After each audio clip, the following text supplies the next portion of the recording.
Evangelio de Lucas. Lucas capítulo 17. Vamos a leer del versículo 20 al 25.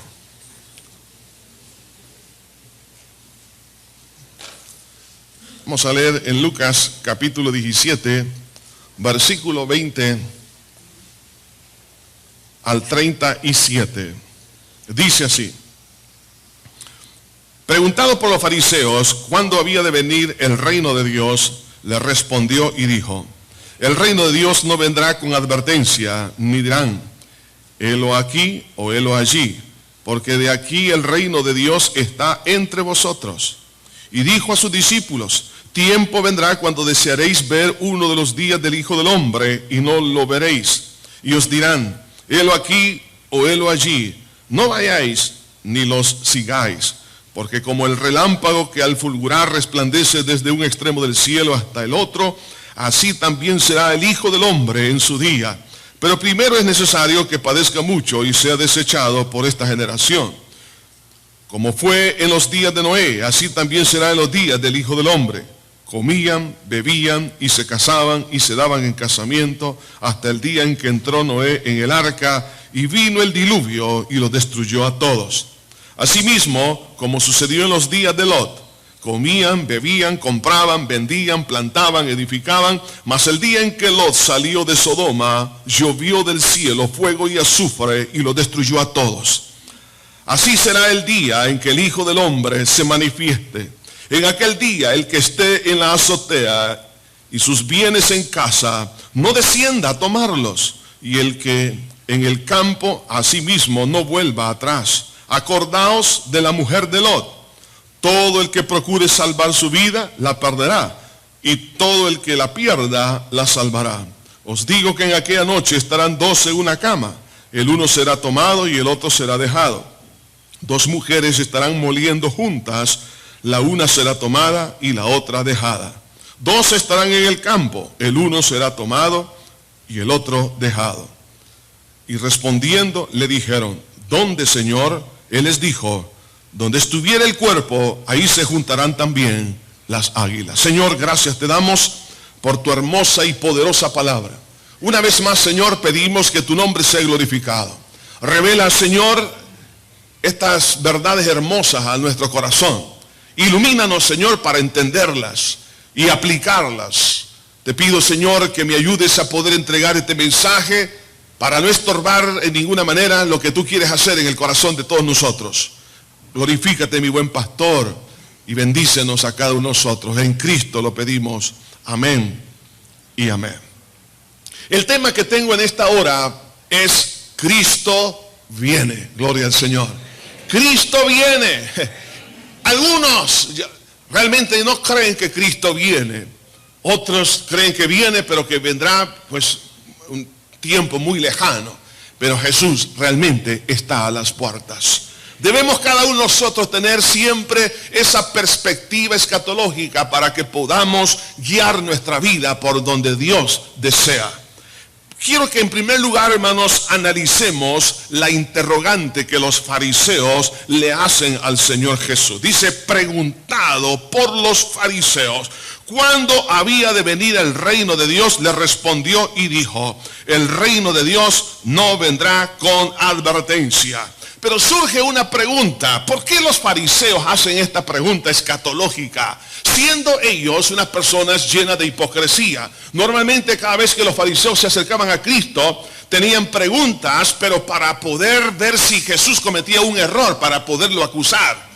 Había realmente una falta de integridad en sus preguntas. Había malicia, había maldad en sus vidas. Entonces, cuando ellos se acercan a Cristo y le hacen una pregunta de este carácter, hermanos, esto implica varias cosas. Ellos como que querían probar realmente si Jesús tenía, en primer lugar, hermano, la soberanía en sus manos. Por eso cuando ellos le preguntan ¿cuándo había de venir el reino de Dios? Esto solo le corresponde, hermanos, contestar a Dios mismo. No solamente eso, sino que estaban investigando si Cristo, de alguna manera, estaba adoptando, digamos, lo que es la omnisciencia, porque ellos no creían que Jesús era Dios, porque solo Dios sabe cuándo vendrá ese reino. Pero también esa interrogante, hermanos, lleva con una malicia para poder capturar a Cristo en alguna, digamos, en alguna blasfemia que supuestamente ellos esperaban del Señor, porque le estaban diciendo, ¿cuándo vendrá el reino? Significa que si Jesús conocía la revelación del tiempo cuando esto acontecería. Entonces, hermano, este tipo de interrogantes hacia la persona de Cristo son las mismas que hoy en día se hacen muchas personas que no conocen al Señor. Muchos inconversos, muchas personas que no tienen a Cristo en su corazón, están dudando acerca de si las cosas que hoy en día se habla, por ejemplo, muchas películas de Hollywood, muchos comentarios, muchas revistas acerca del tiempo futuro, que estamos cerca del fin, le ponen más, digamos, atención a lo que dicen, por ejemplo, los mayas, lo que dicen otras culturas, las egipcias, de Mesopotamia, y todo ese tipo de, digamos, de escatologías dentro de su propia religiosidad. Le están poniendo más atención. Hay tremendos documentales que están saliendo por la televisión para poder, digamos, de alguna manera alertar a la humanidad de que viene algo realmente sobre la tierra, pero no hay seguridad. Como los fariseos, al hacer la pregunta a Cristo, hermano, es la misma interrogante que muchos le hacen hoy en día. ¿Tendrá Cristo la última palabra escatológica para tener seguridad si realmente el reino de los cielos viene pronto? Además de eso, cristianos inmaduros también entran en el mismo juego de preguntas y se hacen el cuestionamiento: ¿cuándo vendrá el Señor? ¿Será cierto que hay arrebatamiento? ¿Será cierto que Cristo viene? ¿O será algo como una fantasía, como para poder alegrar a la gente? Hay cristianos que han menguado en su calidad de vida cristiana, que han caído en ese tipo de dudas. Y algunos, al haber descendido tanto en este campo, se han incursionado en la literatura esotérica para saber si existe alguna revelación acerca del futuro. No solo eso, sino con los agoreros, los sortílegos, que son dos variedades de la adivinación.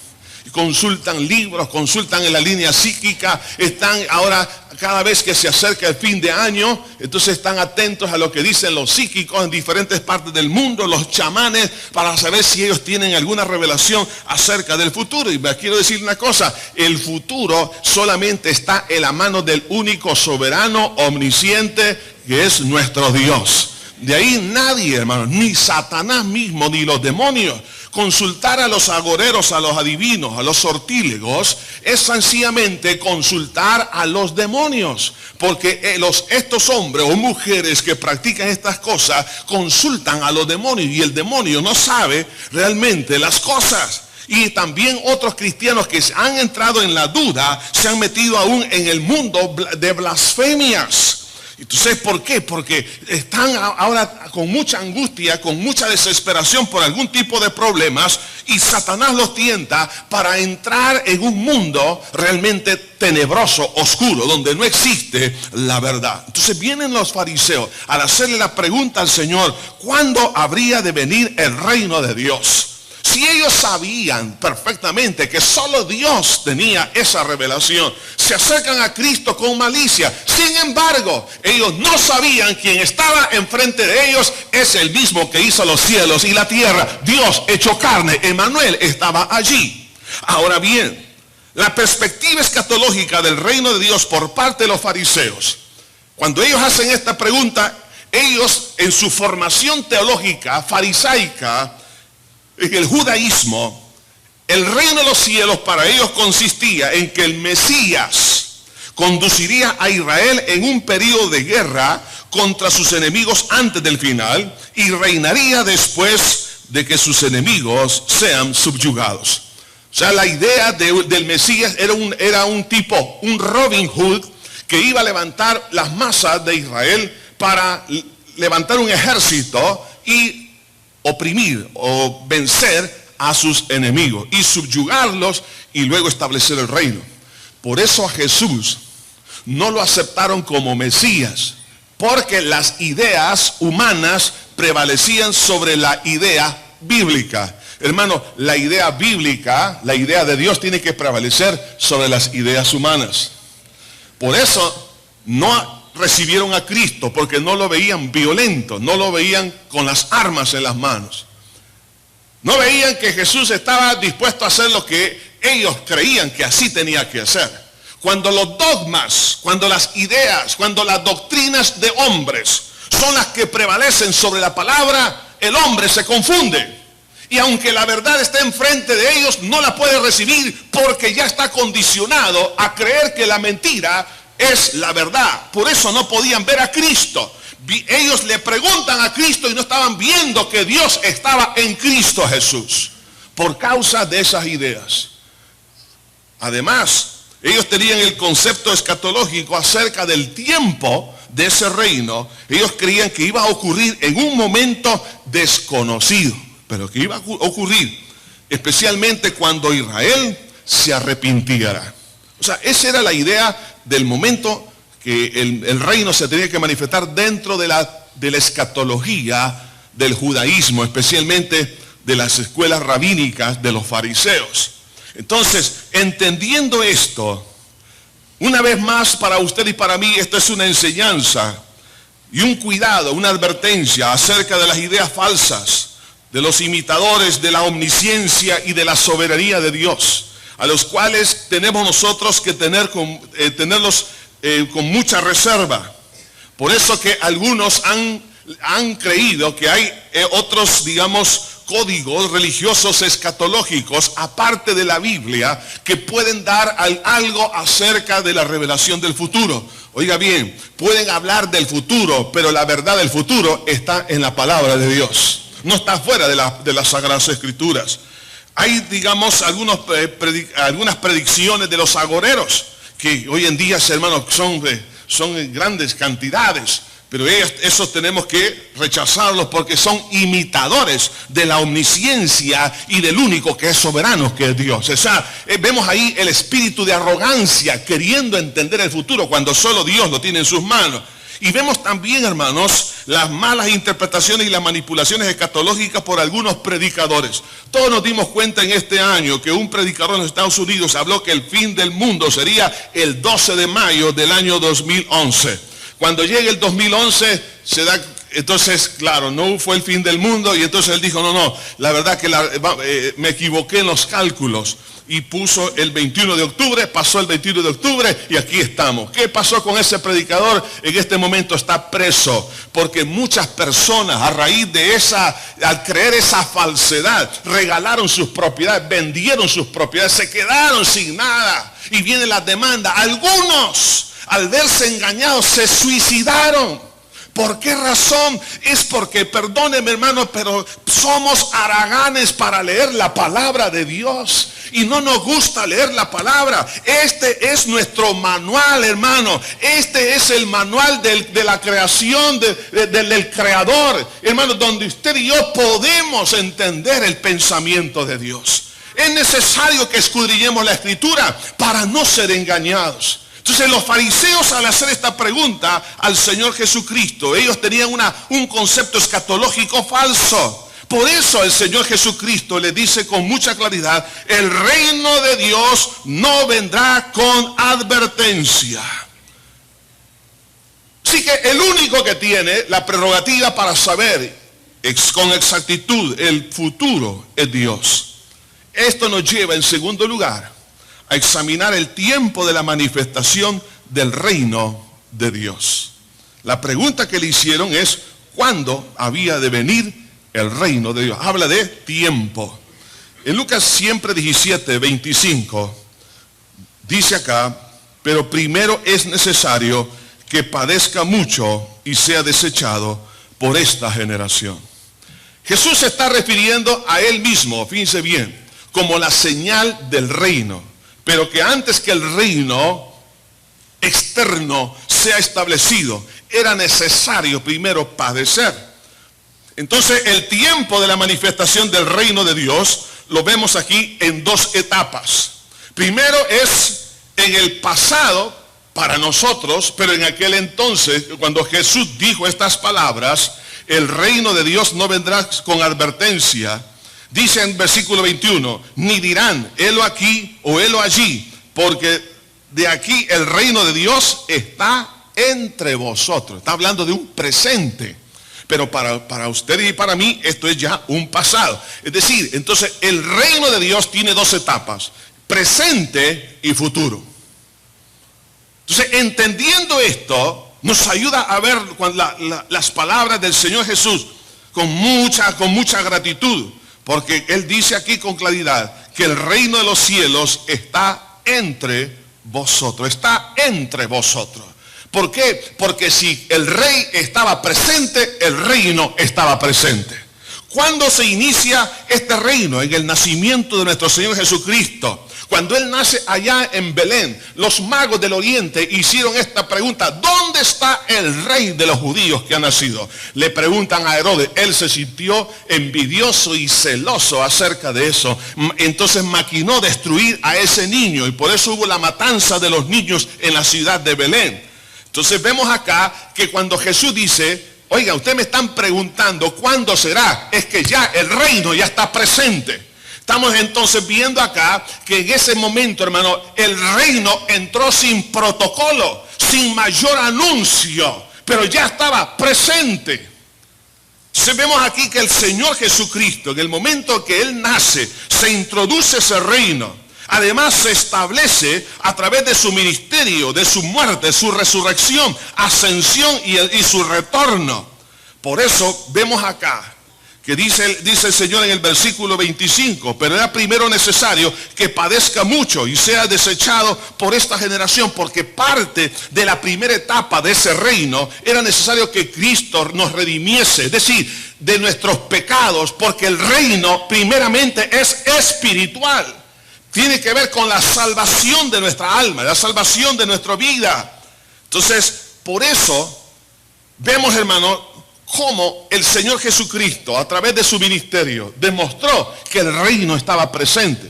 Cuando Jesús estaba echando fuera demonios, vinieron los fariseos y empezaron a acusarle y a decirle que él echaba fuera a los demonios por Belcebú, es decir, por el mismo Satanás. Y Jesús dijo: si yo por el Espíritu de Dios echo fuera a los demonios, el reino de los cielos está entre vosotros. O sea que los milagros eran evidencia de la presencia del reino de Dios. Y así lo vemos a lo largo de todo su ministerio. El ladrón que moría al lado de Cristo, vea esto, era un ladrón que sabía escatología. Cuando usted tiene conocimiento, usted tiene esperanza. El conocimiento de la verdad se convierte en un salvavidas en el momento más crítico. Le dice al Señor: acuérdate de mí cuando vengas en tu reino. O sea que él sabía que el que moría a su lado era el Mesías, que les iba a morir para expiar su pecado y de toda la humanidad, que iba a resucitar, que iba a ascender y que vendría a establecer el reino. Entonces cuando el ladrón le dice: acuérdate de mí cuando vengas en tu reino, o sea, este ladrón conocía el evangelio completo. Y entonces Jesús le dijo: de cierto os digo, hoy estarás conmigo en el paraíso. Porque este ladrón vio en Cristo el Rey de Reyes y Señor de Señores. Y él sabía que se estaba cumpliendo proféticamente todo lo que estaba escrito acerca de Cristo. Y por eso ahora es absuelto de toda culpabilidad. Aunque el otro ladrón tuvo la misma oportunidad, pero fue incrédulo. No es que no hay un ladrón bueno y un ladrón malo. Todos los ladrones son malos. Pero vemos acá que este ladrón creyó y por haber creído fue perdonado por parte del Señor. Ahora, por eso que la importancia de la escatología, hermano, bíblica, nos ayuda a orientar nuestro presente, a salir de un riesgo inmenso para poder tener realmente la vida eterna. pero también se manifiesta ese reino presente en la vida de cada uno de los que han creído en Cristo Jesús. Desde el momento en que usted aceptó a Cristo, el reino de Dios vino a su corazón, porque el Rey de Reyes nació en su alma, en su espíritu. ¿Sí o no, hermano? Jesús a eso le llama el nuevo nacimiento. Así como la Virgen María, por la fe en la palabra de Dios a través del ángel, al creer en esa palabra, fue engendrado Cristo, el cuerpo de Cristo en su vientre. Cuando usted y yo creemos al mensaje del evangelio, y así como lo creyó la Virgen María, cuando usted y yo lo creemos, ese Rey de Reyes nace en nuestro espíritu. Y entonces ese reino comienza a manifestar ciertas características hermosas. Por eso Romanos 14:17 dice: porque el reino de Dios no es comida ni bebida, sino justicia, paz y gozo en el Espíritu Santo. Cuando habla de justicia, es que ese reino de Cristo va a enderezar lo torcido. A lo mejor alguien de aquí puede decir: hermano, yo soy un árbol torcido, he tratado de enderezar mis caminos y no puedo. Pero cuando el reino de Dios viene, el Señor endereza los caminos torcidos. Lo ayuda a caminar en rectitud, pero también a experimentar verdadera paz y gozo por obra del Espíritu Santo. Entonces podemos ver que la primera etapa del reino es una etapa eminentemente espiritual, algo muy privado. Por eso en Colosenses 1:13 al 14 dice: el cual nos ha librado de las potestades de las tinieblas y trasladado al reino de su amado Hijo, en quien tenemos redención por su sangre y el perdón de pecado.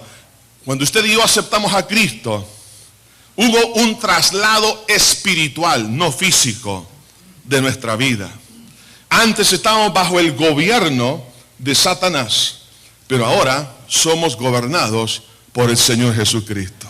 Entonces, a nivel espiritual, los demonios, oiga bien esto, perdieron potestad sobre la vida del creyente en Cristo Jesús. Usted no necesita, hermanos, tener amuletos. Mire, aquí en el país, y esto es una cultura que vino de España y luego eso vino por parte de los árabes. Bueno, y en todas las culturas, por ejemplo, a los niños le ponen unas pulseras para evitarles el mal de ojo.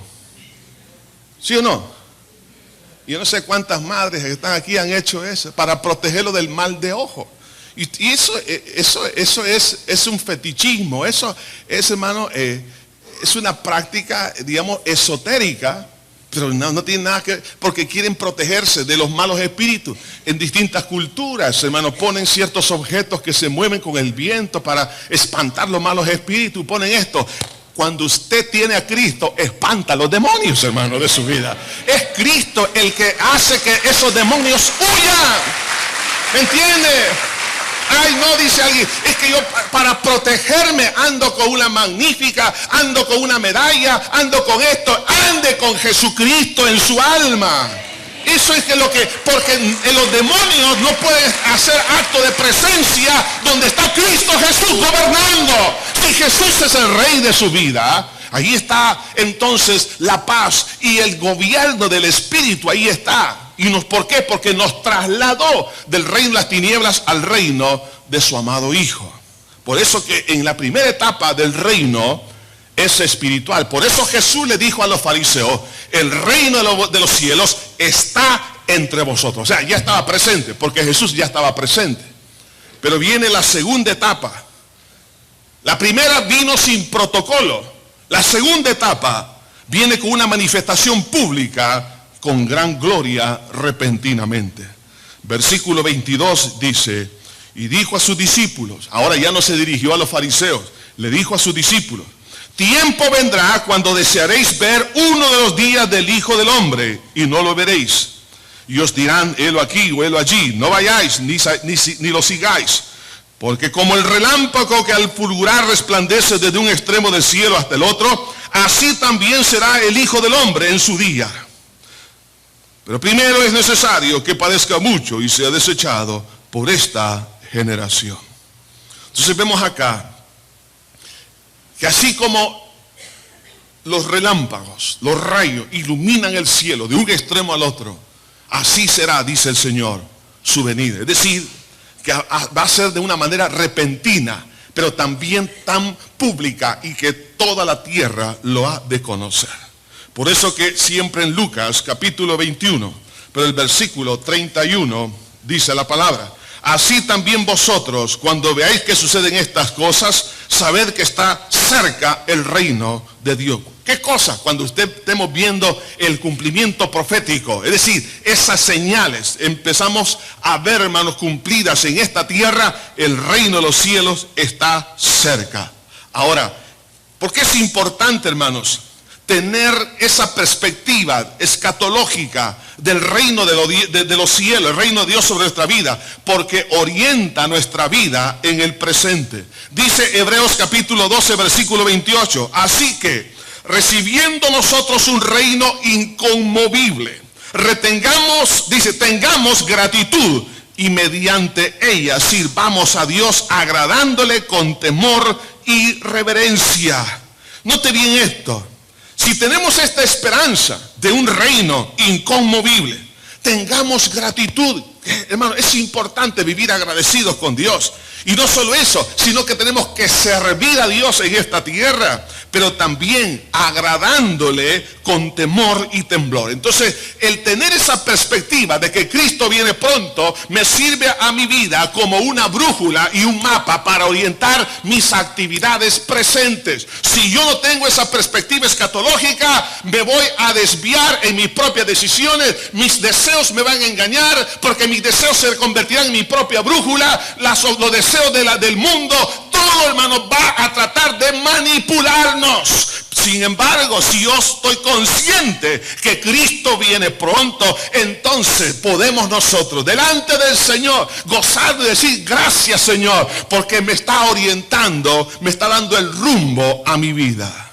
Pero esta segunda etapa de este reino no será de una manera muy sencilla la aparición, sino que será con gloria y será para siempre. Por eso dice Daniel 4:3 en la segunda parte de este versículo: su reino, reino sempiterno, y su señorío de generación en generación.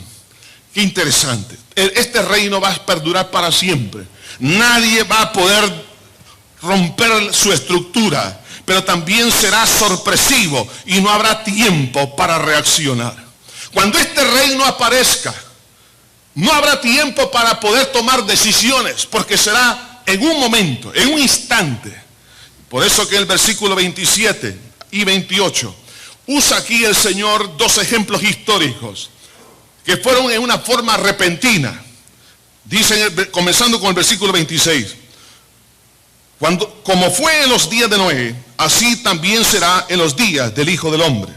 Comían, bebían y se casaban y se daban en casamiento, hasta el día en que entró Noé en el arca y vino el diluvio y lo destruyó a todos. Vea esto, hermanos. Fue algo sorpresivo. No es malo comer, no es malo casarse o darse en casamiento. El problema que vemos aquí, que había un descuido tan grande a nivel espiritual, ocupados en sus quehaceres, que de repente, en una etapa de prosperidad económica, porque para que alguien coma y alguien venda y compre, significa que había un tiempo de bonanza. Vea lo que dice el siguiente versículo, versículo 28. Asimismo, como sucedió en los días de Lot, comían, bebían, compraban y vendían, plantaban y edificaban. No había recesión económica, ni mucho menos una depresión. O sea, había abundancia.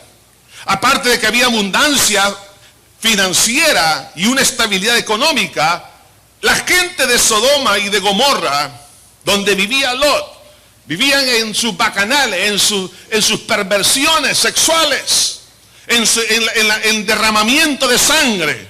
Y ellos probablemente decían: bueno, estoy haciendo lo malo, pero me va bien en mis finanzas.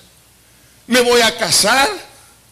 Y a lo mejor algunos jóvenes dirían: y tengo 40 en la cola. Eso es abundancia. Entonces, todo tranquilo.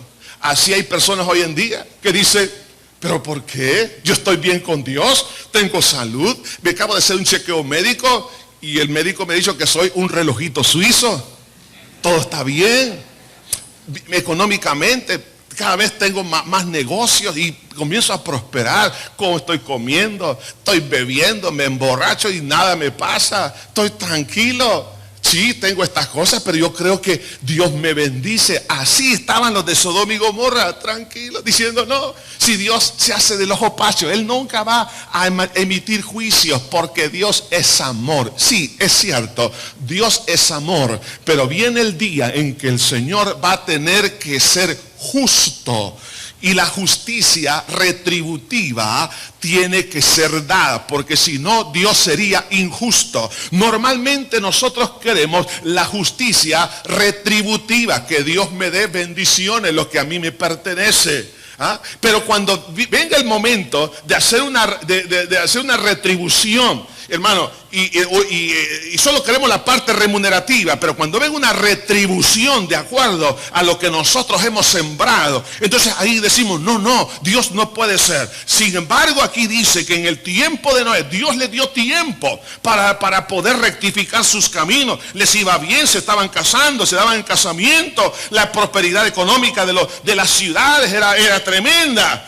Pero vino de repente. Entonces lo que estamos viendo acá sencillamente es, hermanos, que cuando el reino de los cielos en su segunda etapa se manifieste, no habrá tiempo para reaccionar. Ahí no habrá tiempo para pedir perdón a Dios. De repente las cosas van, hermano, a cambiar de la noche a la mañana. Cristo viene pronto como juez de toda la tierra y de toda la historia y de toda la humanidad. Ahora, muchos creen que esto está muy lejano. Y es en ese sentido, hermanos, que vamos a puntualizar en este mensaje. Ver que realmente estamos cerca de la venida del Señor Jesús. Pero así como sucedió en el tiempo de Lot, guardándole a él y a su familia, a excepción de su esposa que miró hacia atrás, fueron protegidos. Así habrá una protección para la iglesia, para los que han creído, de salir de Sodoma y de Gomorra. Dice el versículo 28, así como sucedió en los días de Lot, comían, bebían, compraban y vendían, plantaban y edificaban, más, oiga esto, más el día en que Lot salió de Sodoma. O sea que no podía venir el juicio si Lot no salía. Pero cuando él salió de Sodoma, llovió del cielo fuego, azufre, y lo destruyó a todos. Viene un día de estos, cuando la iglesia de Cristo sale de esta tierra, cuando la sal de la tierra sea quitada, entrará en descomposición y en corrupción toda, hermanos, la naturaleza humana.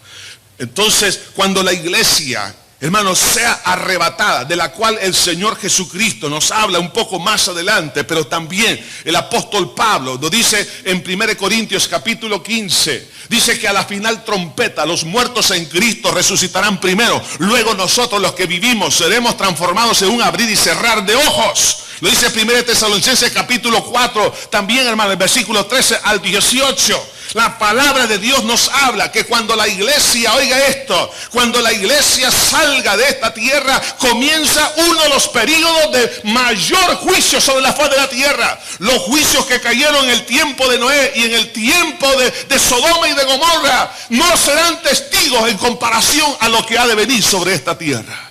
Desde ya se empiezan a vislumbrar algunas cosas y Hollywood está haciendo películas. También hay documentales científicos acerca de que toda esta tierra, juntamente con todos los planetas de todas las galaxias, tarde o temprano van a desaparecer. Se habla de muchas cosas acerca de esto. Ustedes vieron en los periódicos en esta semana de un meteoro que va a pasar cerca de la Tierra. Ya está fotografiado, ya está identificado. Los planes son de las grandes potencias mundiales enviar misiles balísticos con ojivas nucleares para poderlo destruir. Es decir, por lo menos desviarlo. Pero la Biblia habla, oiga esto, habla de meteoros que sí van a caer y meteoritos. Recuerde que la diferencia de un meteorito y de un meteoro es el tamaño. Entonces, la Biblia hasta ya le pone nombre a un meteoro que va a caer. ¿Y sabe dónde va a caer? En el mar. Se llama ajenjo. Y dice la Biblia que la tercera parte de los seres vivos del mar, hermanos, van a morir. Piense por un momento, ¿qué va a pasar con una ola que se levante con un meteoro?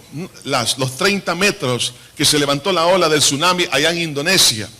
Eso sería como el hijito de este tsunami. Un tsunami de esta categoría puede llegar hasta 80 o 100 o más metros de altura. Y esto va a barrer cualquier ciudad, hermano, que esté bajo los 100 metros o 150 metros sobre el nivel del mar. La destrucción que esto va a traer. Pero habla la Biblia de meteoritos también que han de caer. Estamos hablando entonces de porciones al tamaño de una pelota de béisbol o mayores, pero que van a caer en distintas partes de la tierra y han de quemar el planeta. Hermanos, todas estas cosas ya están escritas. Entonces nosotros cuando vemos esto, hermanos, el Señor dice aquí en su palabra que cuando Lot salió, dice, cayó fuego del cielo. Ahora preguntémonos, ¿qué fue ese fuego, ese azufre que cayó? ¿Habrá sido una lluvia de meteoritos que cayó sobre esa ciudad?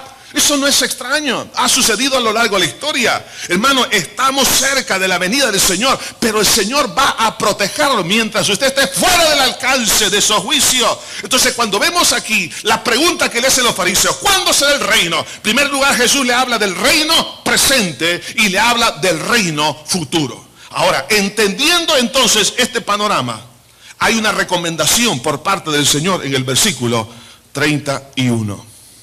Y dice, en aquel día, el que esté en la azotea y sus bienes en casa, no descienda a tomarlos. Y el que en el campo asimismo no vuelva atrás. Acordaos de la mujer de Lot. Los techos de las casas que había en aquel entonces, aún hasta el día de hoy, en muchas partes del Medio Oriente, los techos son techos planos. Y tienen gradas externas. Y entonces lo que Jesús dice, el que esté en la azotea no descienda por el lado externo y entrar a la casa para rescatar los bienes materiales que tiene. Quédese allí. Si está en el campo, no regrese. ¿A qué está diciendo? Nos está dando una recomendación a no retroceder espiritualmente. En estos tiempos, hermanos, que vivimos aquí en el país de tanta lluvia, mucha gente se refugió en los techos. Tenemos una empleada aquí en la iglesia, que en el lugar donde ella vive, ella se tuvo que subir al techo con sus hijas, porque el agua llegó casi a 2 metros. Ella estaba ahí en ese techo, y muchos también, otros en los árboles, y no tenían espacio, no era lógico retroceder, no era lógico bajar. De igual manera, el Señor nos está diciendo, no retrocedas de un lugar seguro. Y el lugar seguro se llama la salvación en Cristo Jesús. Ese es el techo en el cual usted y yo estamos. Por lo tanto, eso significa que no debo de retroceder en la fe, en la persona del Señor Jesucristo y cambiarlo por la mentira, por la ignorancia, por el agnosticismo, por el satanismo. ¿Cuánta gente que está segura en el techo, en la roca inconmovible de los siglos, tiene la tentación de ir a investigar si existe otra verdad? No hay otra verdad fuera del Señor Jesucristo. No descienda de esa posición. No permita que el demonio lo instrumentalice, que no lo convenza a Satanás a descender. Por eso el Señor dice, quédate ahí, no desciendas. No descienda de la doctrina bíblica al engaño del mundo religioso. Hay gente que salió de la falsedad, porque eso así es. De la salvación por medio de las obras humanas. Y algunos están bajando de la seguridad de la salvación en Cristo, que no es por obra, sino para que nadie se gloríe, pero es por la fe en la obra de Cristo en la cruz del Calvario. Pero algunos están descendiendo de esa doctrina bíblica. Y eso es peligroso. Otros están descendiendo en otras áreas doctrinales. Hermano, quédese en la palabra. No descienda. Otros están descendiendo de la seguridad que les provee la santificación y están descendiendo a una vida pecaminosa. El mundo, la carne, porque hoy en día la gente famosa, hermanos, vive una vida con mucho libertinaje, mucha maldad. Entonces quieren imitar, emular a esa gente. Y algunos, por el mismo ambiente en el cual se encuentran, aún los padres son complacientes con sus hijos, que les permiten que esas cosas sucedan. Está bien que son jóvenes. ¿Cómo es posible que un padre pueda decirle a su hijo, desciende del techo de seguridad en el cual tú te encuentras? Haz tu vida como tú quieras. No, usted no puede decirle eso a su hijo. Vive tu vida conforme a la palabra de Dios, que es otra cosa. Ahora, si no le hace caso, ya usted sale de su responsabilidad. Pero nuestra responsabilidad es que no se baje de ese lugar. Que no retroceda donde ya llegó. Si ya conquistó, ya llegó a la meta, no retroceda. Muchos están en ese techo de la seguridad, de la salvación, y esto es lo más hermoso. Pero algunos tristemente están retrocediendo a la apostasía. Y todo esto no es justo, que habiendo recibido la salvación por medio de la fe en Cristo, ahora están abandonando los caminos del Señor, dándole espalda al Señor Jesucristo. No retroceda, por favor, de un lugar seguro. Pero también Jesús hace mención de la mujer de Lot. Y esto nos habla de no retroceder al estar fuera de alcance de los juicios de Dios. La mujer de Lot ya estaba fuera de la ciudad. Y Dios les había dicho que no mirasen hacia atrás. Pero ella, el materialismo, los tiliches, para ella eran demasiado importantes. ¿Cuánta gente se ha convertido en idólatra de las cosas materiales? Eso se llama avaricia, eso se llama idolatría.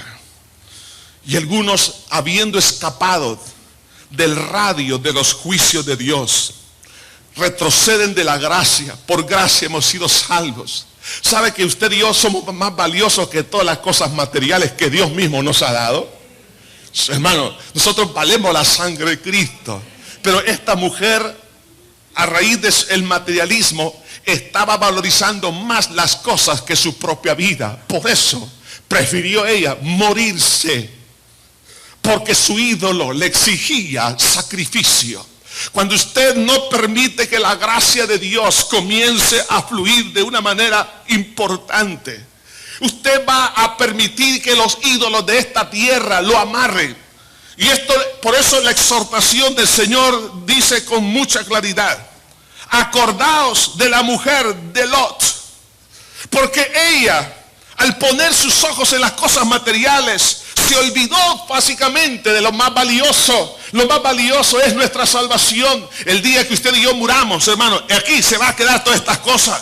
Eso nos lleva a entender que ella, hermano, abandonó el amor a Dios por el amor al materialismo.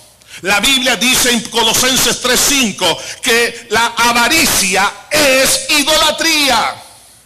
Así de grave estas cosas. Y hay muchos que tienen su confianza, su reposo, duermen sobre la falsa seguridad que las cosas materiales le van a dar la paz y la tranquilidad, en no solo presente sino futura. Déjeme decirle, hermano, muchos terremotos están pasando en el mundo, inundaciones, la violencia, la maldad.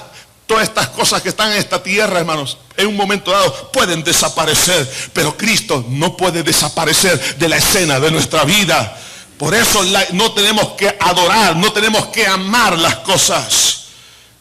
Hermano, todo lo que tenemos es de Dios. Pero cuando yo amo el materialismo, estoy actuando en rebeldía contra el dueño de todas las cosas. Eso es una rebeldía, porque sabiendo que Él es dueño, yo me quiero adueñar de lo que no me pertenece. Nuestra casa no es nuestra casa, es de Dios. Él hizo todas las cosas. Job dijo, desnudo salí del vientre de mi madre y desnudo volveré allá. No podemos sacar absolutamente nada. Nadie es dueño. Es más, ¿y usted sabe de quién va a ser el heredero de todo lo que usted tiene? Ah, sí, mis hijos. ¿Y usted cómo sabe que al final en las manos de ellos va a caer? Sí, tanto que sudó la frente. ¿Sabe cuál es el destino de todas estas cosas? Para que, mire, hermano, y esto yo sé que a algunos les está cayendo como limón en la herida, porque dicen, tanto que me he esforzado, y cómo es que esto va a ser destruido. Pues déjelo, mire, vea cuál es el destino de las cosas materiales. Algunos hasta han matado por cosas materiales, otros han perdido su hogar por las cosas que van a desaparecer. Dice la palabra de Dios en la segunda epístola de Pedro, capítulo 3, versículo 7. Pero los cielos y la tierra que existen ahora están reservados por la misma palabra, guardados para el fuego en el día del juicio y de la perdición de los hombres impíos. Versículo 10. Pero el día del Señor vendrá como ladrón en la noche, en el cual los cielos pasarán con gran estruendo y los elementos ardiendo serán deshechos, y la tierra y las obras que en ella hay serán quemadas. Puesto que todas estas cosas han de ser deshechas, ¿cómo no debéis vosotros andar en santa y piadosa manera de vivir, esperando y apresurándoos para la venida de Dios, en el cual los cielos encendiéndose serán deshechos y los elementos siendo quemados se fundirán? Atómicamente la materia va a ser totalmente descompuesta. No habrá nada. Por eso dice la Biblia, vi cielo nuevo y tierra nueva. Ay, los zapatos que tanto adoraba la hermanita fulana. Ay, mis zapatos que me costaron $5. Con piedras incrustadas del río Lempa. Entonces, y todas esas cosas que usted estima, ahí que no, es que esto me lo dejó mi abuelita. Y algunos de ustedes peleando por lo que le dejó el abuelito. Todo será deshecho. Sí. Hermano, hoy en día, ¿cómo es posible que gente inteligente diga la madre naturaleza? ¿Cómo es eso? ¿Quién es su mamá? La naturaleza no tiene personalidad, por lo tanto, no tiene mente, no tiene emociones y no tiene voluntad. Pero la gente, al decir eso, le están atribuyendo a la naturaleza virtudes o características humanas. Eso se llama panteísmo. Y ese panteísmo va a ser destruido totalmente. ¿Sabe, hermano? El que hizo los cielos y la tierra, a él yo tengo que honrar, porque él es el que con su sabiduría creó todas las cosas. No tengo que decir la madre naturaleza. ¿Por qué no puedo decir que Dios hizo todas las cosas? ¿Por qué nos da vergüenza de confesar que Dios es quien hizo todas las cosas? Es porque el hombre se ha envanecido en su propio razonamiento y cree que es Dios, pero solamente hay un Dios, y todo esto se va a fundir. Aquello que ama, pero la mujer de Lot, mis cositas, mi cocina, los vestidos, marca Chanel,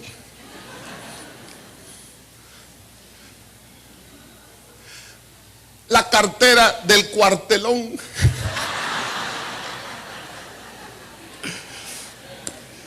todas estas cosas, hermano, mire, por eso disfrútelas en vida. Sí, disfrútelo ahora. Cómase todo lo que quiera, pero no con glotonería, por favor. Algunos ahí están guardando los últimos centavitos. ¿Para qué? Hermano, cuando usted se muera y va con Cristo, allá el Señor tiene otra clase de comida para usted y para mí. Ahora, hermano, mire, sí, claro, no estoy diciendo que sea un gastón, pero cómase algo, por favor.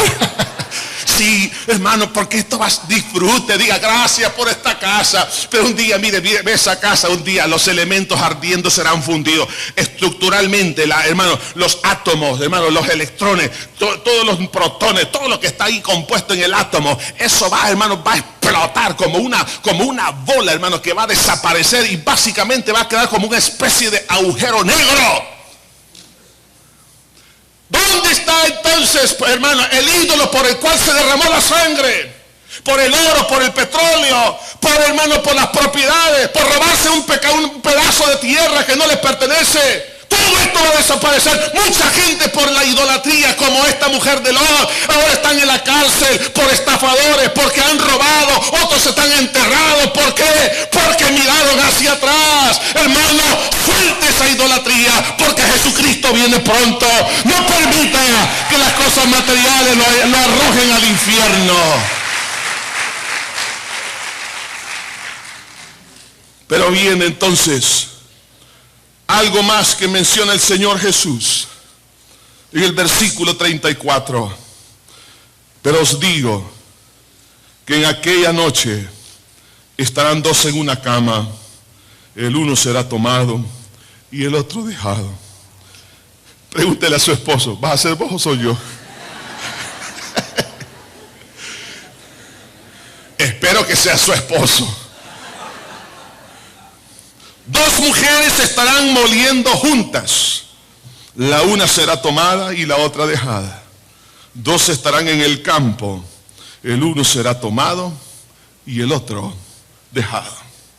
Entonces vemos aquí que en la manifestación de este reino está incluido la separación global de la iglesia del mundo.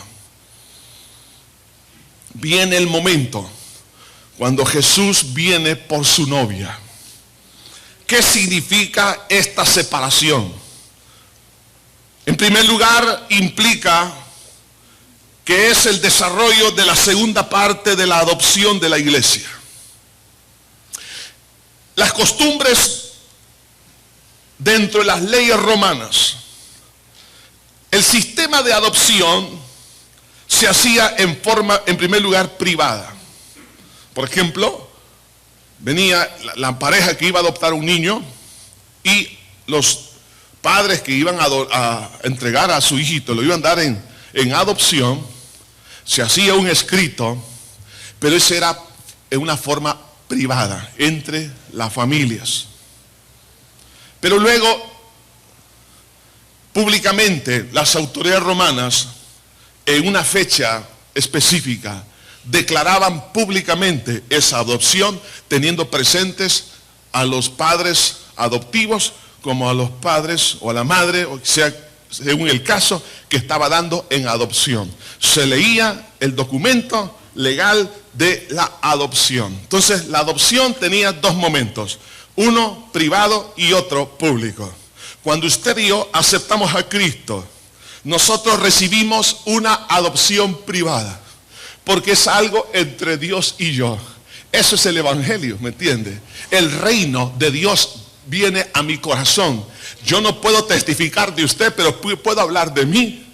¿Por qué? Porque yo no puedo ni siquiera explicar lo que significa la salvación en Cristo Jesús. El momento que nosotros le dijimos a Cristo, perdona mis pecados, límpiame con tu sangre, a partir de ese momento vino el espíritu de adopción. Es decir, que me certifica que yo he sido adoptado como hijo de Dios. Dice Romanos capítulo 8, versículo 15. Pues no habéis recibido el espíritu de esclavitud para estar otra vez en temor, sino que habéis recibido el espíritu de adopción, por el cual clamamos, Abba Padre. O sea, es algo que solamente yo lo puedo testificar. Es algo que yo lo vivo. Es que Cristo en mí es la esperanza de gloria. Es difícil de explicar, decir cómo alguien puede decir cómo es Cristo en su corazón. Usted dice, yo me siento diferente. Siento que mi vida ha cambiado. Usted puede decir muchas cosas, pero jamás le puede llegar a describir la magnitud, la grandeza de esa experiencia. Pero es algo personal, algo privado. Entonces el reino de los cielos en primer lugar es espiritual y es privado. Pero viene el día Cuando públicamente el que nos adoptó, Dios, a través de Cristo Jesús, públicamente va a testificar quiénes son sus hijos. Y ese momento lo menciona aquí Pablo, siempre en Romanos 8. Pero ahora en el versículo 24 dice, porque en esperanza fuimos salvos. Pero la esperanza que se ve no es esperanza, porque lo que alguno ve hay que esperarlo. Vea esto, hermano. Cuando usted y yo aceptamos a Cristo, es algo que ya lo tengo, ya no puedo esperarlo. Sin embargo, pero viene ese glorioso momento cuando el Señor nos declara públicamente, versículo 22, porque sabemos que toda la creación gime a una, y a una están con dolores de parto hasta ahora. Y no solo ella, sino que también nosotros mismos, que tenemos las primicias del Espíritu, nosotros también gemimos dentro de nosotros mismos, esperando la adopción. ¿Es otra adopción? No, es la segunda etapa de la adopción. Esperando la adopción, y oiga bien en qué área, esperando la adopción, la redención de nuestro cuerpo. Es decir, cuando usted y yo aceptamos a Cristo, somos salvos en nuestro espíritu y en nuestra alma. Pero el cuerpo todavía no. Por eso el cuerpo se enferma y por eso el cuerpo muere. Pero viene la hora cuando Jesús dijo, los que están en los sepulcros oirán la voz del Hijo de Dios. Y los que hicieron lo malo resucitarán a condenación. Pero los que hicieron lo bueno resucitarán a resurrección de vida.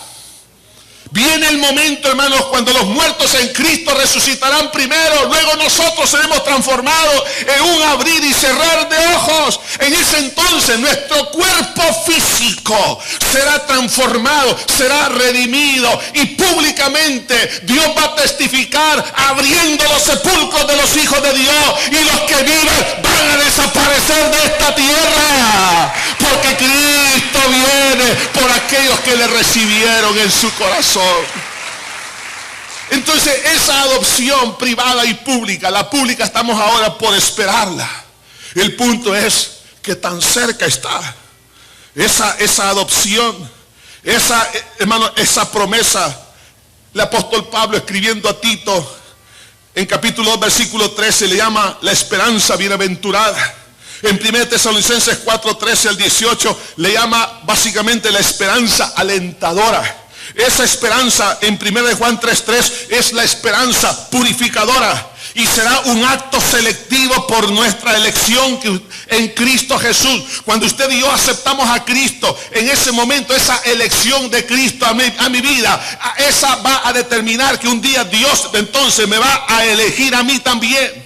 Por eso Juan capítulo 3 versículo 17 al 18 dice, el que en él cree no es condenado, mas el que no cree ya ha sido condenado. Es decir, la persona, en otras palabras, es la que se predestina por su mala o su buena elección, por la fe en Cristo o su incredulidad hacia Cristo. ¿A dónde va a pasar usted su vida en el futuro? Usted lo elige mientras está aquí en vida. No va a pasar porque alguien va a quedarse orando por usted o rezando por usted. No, es aquí donde tiene que elegir a dónde pasar la eternidad. Después de muerto no hay esperanza. Jesús dice la Biblia, mientras hay vida hay esperanza. ¿Cuándo será? Por falta de tiempo, hermanos, no puedo entrar en más detalles. Pero aquí en el versículo 37, los discípulos hacen otra pregunta. Y respondiendo le dijeron, ¿dónde, Señor? Él les dijo, donde estuviera el cuerpo, ahí se juntarán también las águilas. En buen salvadoreño podemos decir, donde está el cuerpo de un animal, ahí están revoloteando los sopes, los sopilotes. Usted al ver esa cantidad de sopilotes, usted sabe que ahí cerca hay un cuerpo muerto. Lo que está diciendo el Señor es que cuando veamos una cantidad de evidencias proféticas, está cerca, ahí está el tiempo. ¿Dónde? En ese momento, ahí va a suceder. Vean, hermanos, que la perspectiva general de los eventos proféticos, lo vemos ahí en Daniel capítulo 2 y no lo vamos a leer. del versículo 28 al 44. Ahí se le da una descripción a Daniel acerca de lo que ha de acontecer en el futuro. En ese bosquejo encontramos ahí, hermano, el cumplimiento de varios reinos. Cuando Daniel recibe esto, estaba el imperio babilónico, el cual fue establecido en el año 626 y termina en el 539 a.C. Le revela Dios a Nabucodonosor y a todos los pueblos cuáles eran los reinos que vendrían. Y la interpretación fue tan fiel, oiga esto, que el nuevo imperio que se está profetizando después del imperio babilónico fue el surgimiento del imperio medo-persa. Este surge en el año 539 al 331 a.C. En ese mismo orden, luego surge el imperio griego, surge en el año 331 al 168 a.C. Y después vendría otro imperio, que es el surgimiento del imperio romano, en el año 168 al año 449 después de Cristo. Ahí está la descripción, no podemos entrar en detalles de todo lo que esto significa. Pero aparece también lo que son los pies de esa imagen, mezclado con barro y con hierro. Y usted sabe que no se puede mezclar ninguna de estos dos elementos.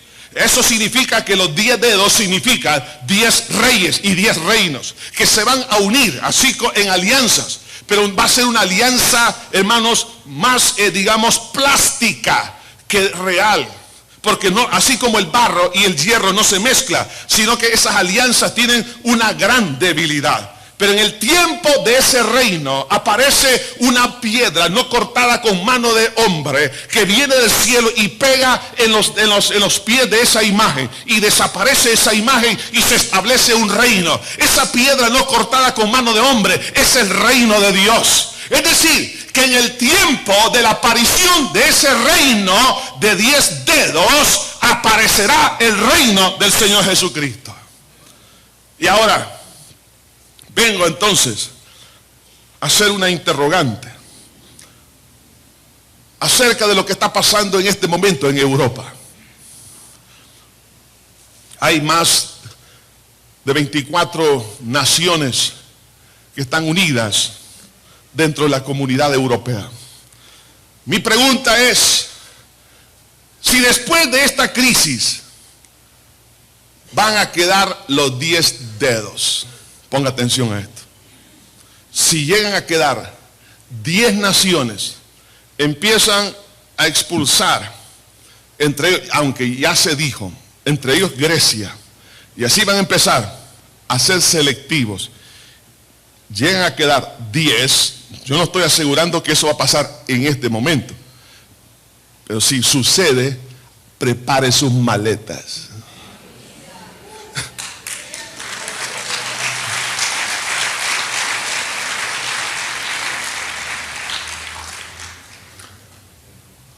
Esto significa que está cerca el surgimiento del reinado del anticristo sobre esas 10 naciones y que va a reinar en toda la tierra.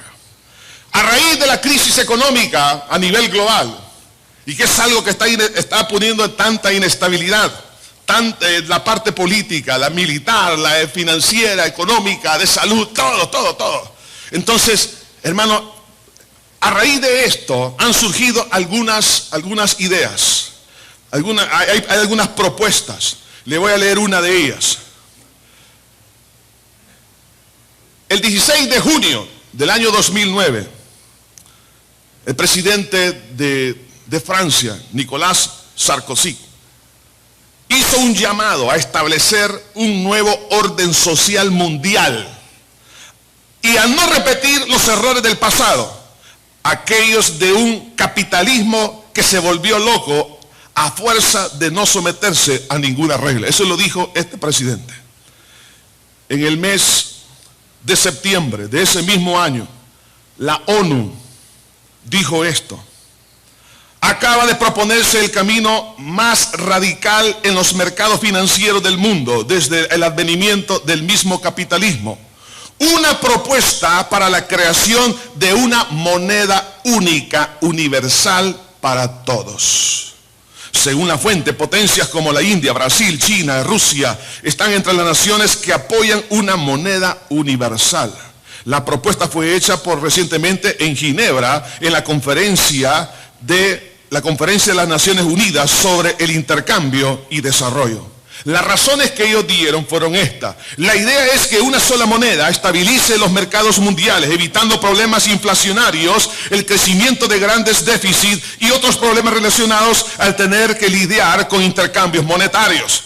Con una moneda única, todos podríamos andar con una tarjeta, o quizás nuestros datos biométricos sería todo lo que se necesite, que representa nuestro dinero en cualquier parte del mundo, con cero complejidad para las instituciones financieras. Esto se dijo el 8 de septiembre del año 2009. Y así han venido otras propuestas. Pero 15 días atrás, el Vaticano hizo una propuesta mucho más agresiva. Ya no solamente financiera, y aún retomando las palabras de algunos líderes como el presidente de Francia, y ahora viene una propuesta más seria, donde se establece o se quiere establecer un gobierno mundial y un banco mundial. El último imperio que ha de aparecer sobre la tierra está pronto a establecerse. Tengo aquí unas noticias sobre esta propuesta. Y dice aquí, según este artículo, esta autoridad, hablando del gobierno mundial, debería tener un horizonte planetario al servicio del bien común. El Vaticano ha recomendado que el objetivo de esta autoridad será crear mercados eficientes y eficaces para que no estén protegidos por políticas nacionales paternalistas y promover una equitativa distribución de las riquezas mundiales mediante formas inéditas de solidaridad fiscal global. Hermanos, hace un tiempo atrás yo predicaba acerca de cómo fue el surgimiento de Adolfo Hitler dentro de una crisis financiera en Alemania. Más del 35% de la población estaba desempleada y los que tenían empleo vivían en la pobreza.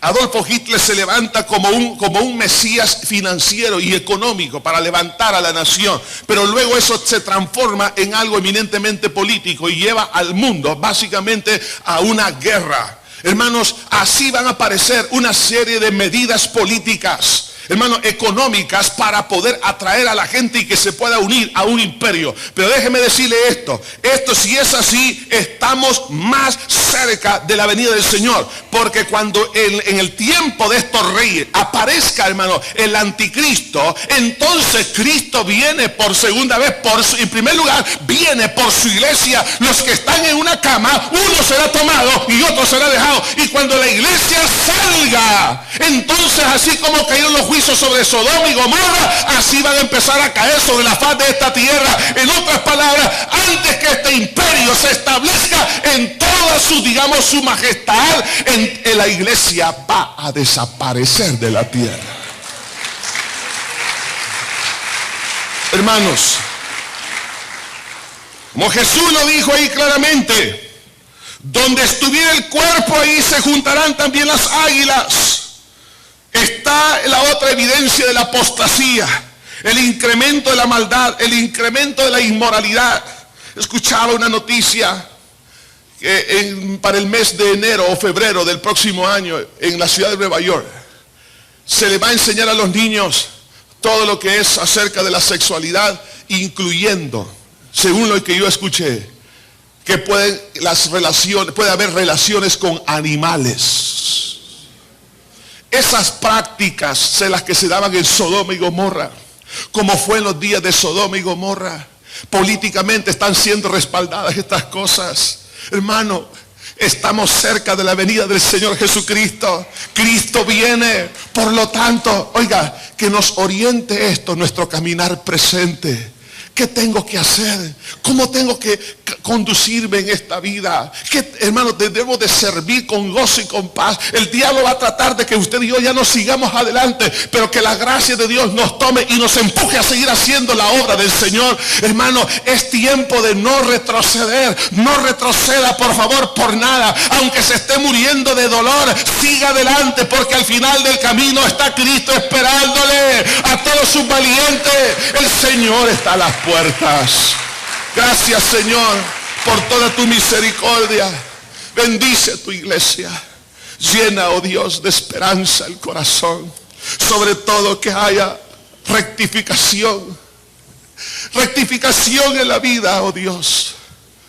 Padre, gracias porque ese reino ya está en el corazón de nosotros, que hemos creído en tu sacrificio en la cruz. Pero también ese reino se ha de consumar. Tú estás a las puertas, Señor.